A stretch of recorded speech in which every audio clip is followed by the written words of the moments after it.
សូម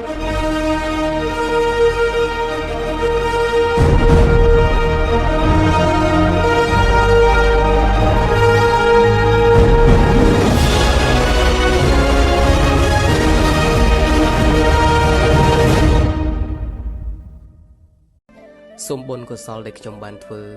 ក្នុងជាតិនេះសូមឲ្យខ្ញុំបានសុខរាល់កម្មពៀទាំងឡាយដែលខ្ញុំសាងពីអតីតជាតិសូមឲ្យលាងជម្រះអស់ត្រឹមជាតិនេះហើយសូមផ្សាយមេត្តាចិត្តដល់សពសាស្ត្រទាំងក្តីស្រឡាញ់ពិតគ្មានចិត្តរំពឹងអ្វីផ្សេងទេហើយរំពឹងត្រឹមតែឃើញមនុស្សដែលខ្លួនស្រឡាញ់មានសេចក្តីសុខរស់នៅដោយរីករាយយើងជាមនុស្សធម្មតា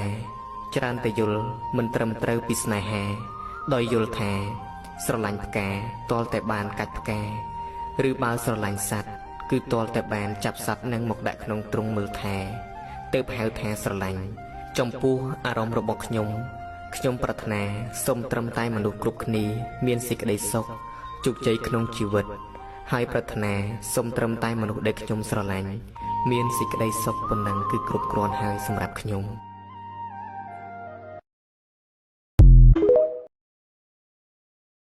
ក្តីស្រឡាញ់ពិត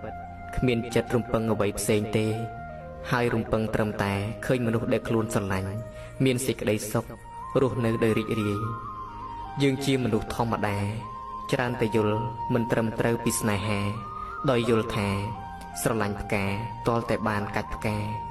ឬបើស្រឡាញ់សត្វគឺទាល់តែបានចាប់សត្វនឹងមកដាក់ក្នុងទ្រុងមើលថា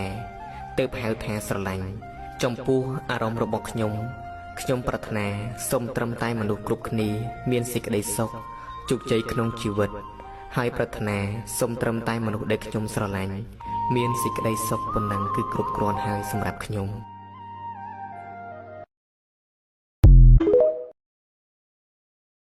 ក្តីស្រឡាញ់ពិត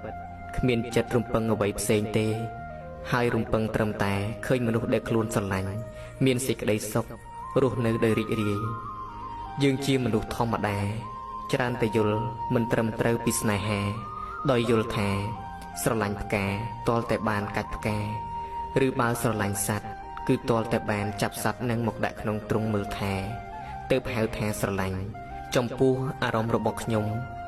ប្រាថ្នាសូមត្រឹមតែមនុស្សគ្រប់គ្នាមានសេចក្តីសុខជោគជ័យក្នុងជីវិតហើយប្រាថ្នាសូមត្រឹមតែមនុស្សដែលខ្ញុំស្រឡាញ់មានសេចក្តីសុខប៉ុណ្ណឹងគឺគ្រប់គ្រាន់ហើយសម្រាប់ខ្ញុំ